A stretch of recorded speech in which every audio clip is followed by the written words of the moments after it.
Bom dia, boa tarde ou boa noite para os meus nonos. Hoje a gente vai falar sobre atomística, que é a parte da química que estuda os átomos e as suas propriedades.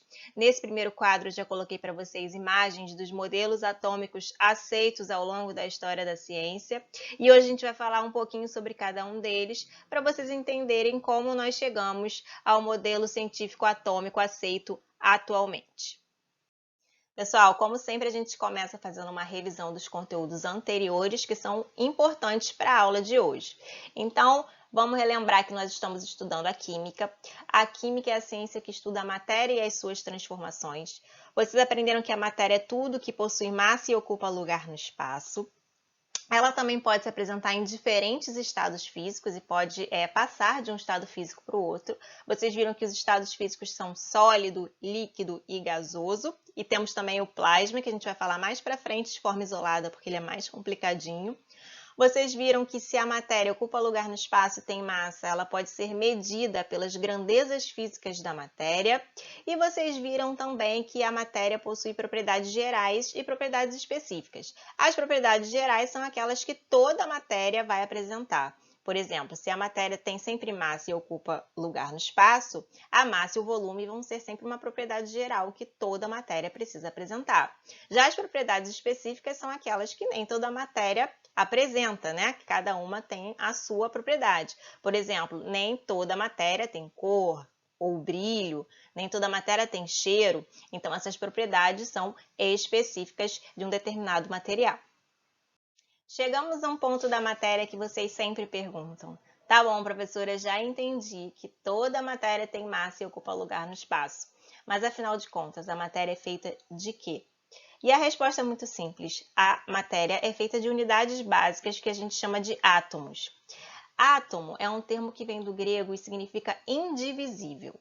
Por que essa unidade básica da matéria recebeu o nome de átomo? Porque durante muito tempo, tanto os modelos filosóficos como os primeiros modelos científicos acreditavam que a unidade básica da matéria fosse indivisível. Ou seja, se você pegasse um pedaço de madeira e cortasse em milhares de pedaços, a menor parte daquela matéria, daquele material de madeira, seria considerado o átomo. E aí ela seria indivisível, é a menor parte que existe daquele material.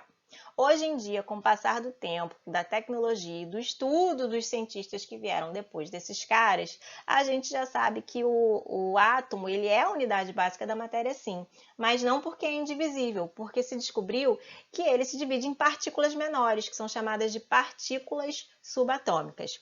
Eu coloquei essa animaçãozinha para vocês entenderem mais ou menos o que está sendo dito aqui.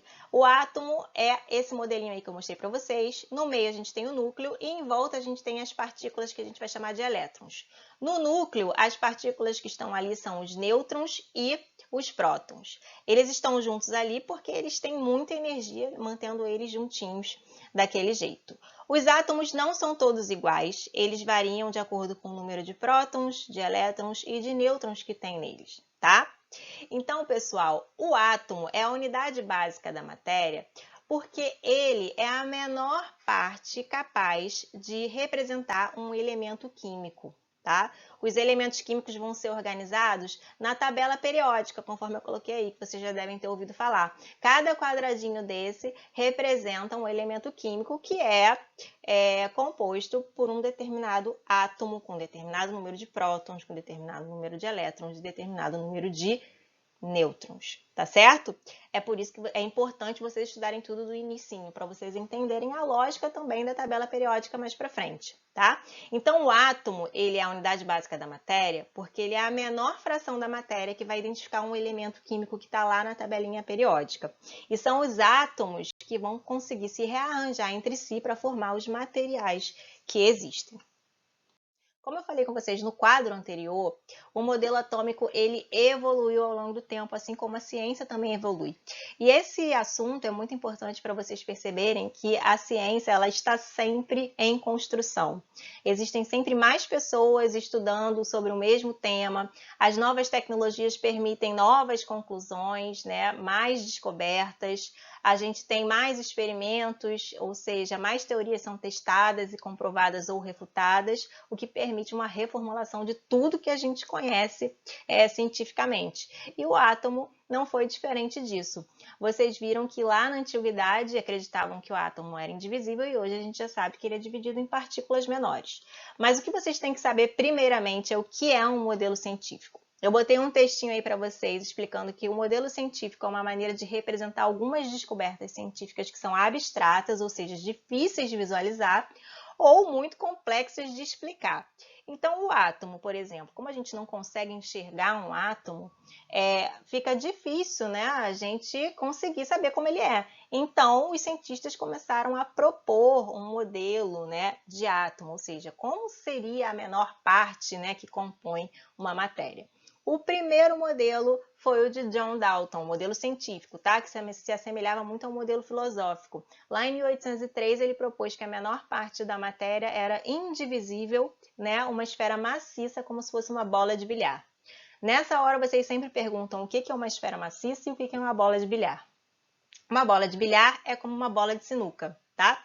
É aquela bolinha pesada, toda homogênea, de uma corzinha só, que você sente que ela é por dentro, ela é toda preenchidinha com aquele material. E é por isso que ela é uma esfera maciça. Vou dar um exemplo de bola de futebol. A bola de futebol ela é uma esfera, mas ela não é maciça porque por dentro ela é oca, ela é vazia. Você pode encher essa bola de ar para você poder usar essa bola para jogar futebol. Se ela fosse feita toda de couro por dentro, toda preenchida com o mesmo material de fora, ela seria uma esfera maciça. É isso que é uma esfera maciça, tá? Aí, pessoal, uns 100 anos depois, a gente tem o J.J. Thomson trazendo mais uma novidade para esse modelo científico de átomo.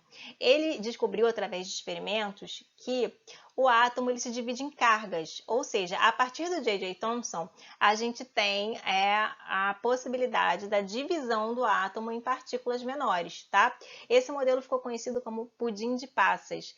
Por quê? Porque ele propôs um modelo onde o átomo era uma esfera de carga positiva e incrustadas nessas esferas estariam os elétrons, né, que são as cargas negativas. Seria como um pudim de passas. Quando você faz o pudim, você taca a passa ali. Eu detesto passa, mas tem gente que gosta, né? Aí bota lá as passas no pudim, né? E ela fica grudadinha. Quando você vai tirar um pedacinho, vem uma passa junto, né? Então, o modelo de J.J. Thomson era basicamente isso, um pudim de passas. A esfera era positiva e incrustada nela cargas negativas. A partir daí, a ciência começa a acreditar que o átomo é divisível sim em cargas. Aí, em 1911, nem tanto tempo depois, com o passar do tempo vocês percebem que as descobertas científicas demoram menos tempo para acontecer, a gente tem Ernst Rutherford, que ele começa a propor o modelo planetário, ou seja, não são cargas negativas presas em uma esfera, são cargas negativas girando em torno de um núcleo, como é o nosso sistema solar, né? Que é o Sol e os planetas em volta. Então, pessoal, fica conhecido também como modelo planetário. E a partir dessa teoria aqui, desse modelo científico, é que surge a física nuclear, porque se você começa a partir do princípio que o átomo tem um núcleo, a partir daí você começa a estudar o núcleo, né? E aí a gente tem a física nuclear surgindo aí com esse modelo atômico de Ernst Rutherford. Tá? Nesse modelo, os elétrons giram em torno do núcleo, que é positivo, e não existe nada entre o núcleo e os elétrons e entre os elétrons, é um espaço vazio, tá? Só que, se existisse realmente um espaço vazio entre os elétrons e o núcleo, ia acabar que, como cargas opostas se atraem, os elétrons iam acabar sendo atraídos pelo núcleo. E aí, Niels Bohr, junto com Rutherford, bolaram uma nova resposta, né, para esse problema.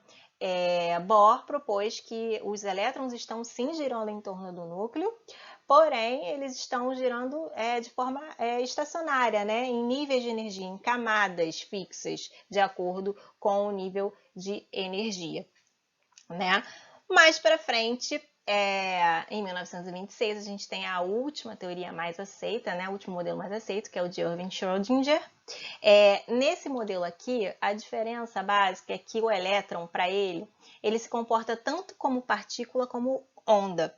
Se se ele se comporta como partícula, ele está girando direitinho ali, como se fosse aquele modelinho do Ernest Rutherford e do Bohr.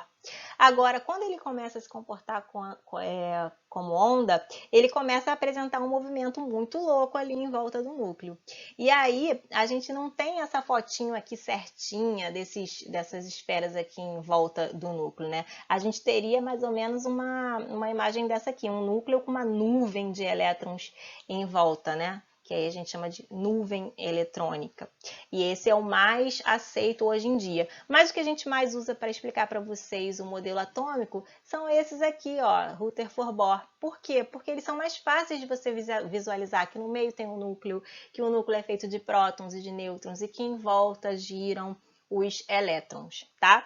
Mas o que vocês têm que saber realmente é que o núcleo é feito de prótons e nêutrons, que em volta do núcleo tem os elétrons e que o átomo é divisível, tá?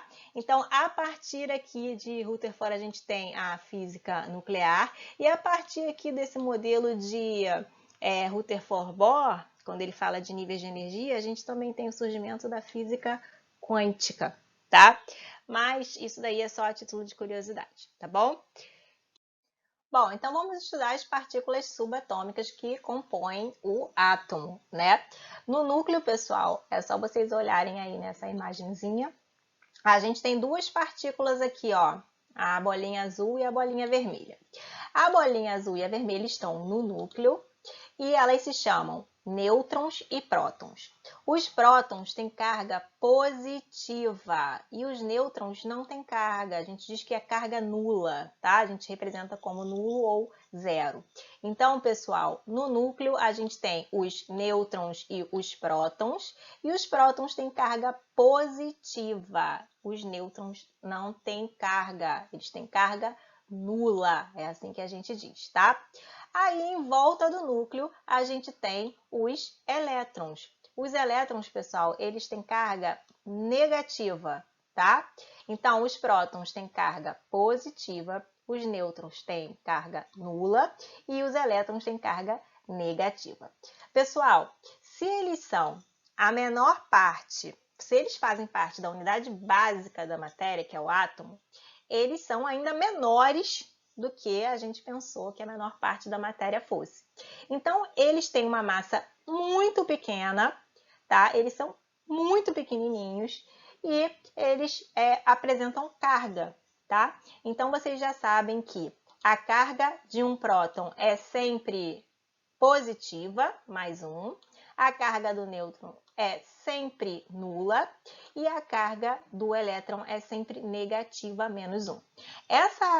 Esse quadrinho que eu coloquei para vocês traz informações importantes sobre essas partículas.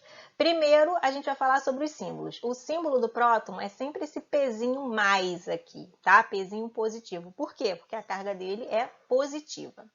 O símbolo do nêutron é sempre esse Nzinho com esse zero em cima. Por quê? Porque a carga dele é zero, é nula, tá bom?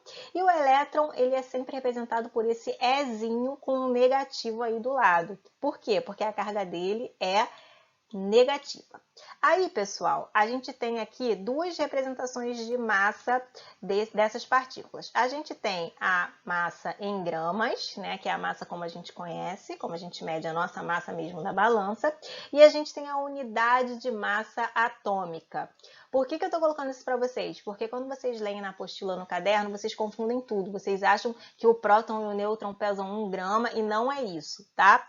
O próton, ele pesa exatamente, né, no sentido que a gente conhece de massa, 1,6 vezes 10 a menos 24, vezes 10 elevado a menos 24, ou seja, 0,000000000. Bota mais de 20 zeros aí nessa conta que você vai saber qual é a massa do próton, ou seja, muito pequena, muito menor do que 1 grama, tá?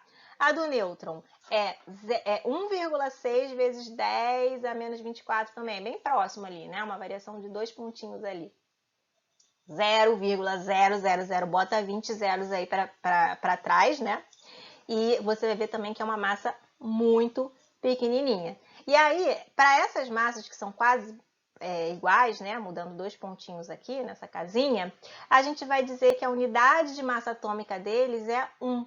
Então, o próton e o nêutron, eles têm a unidade de massa atômica igual a 1. Agora, pessoal, dá uma olhadinha aqui na massa em gramas do elétron.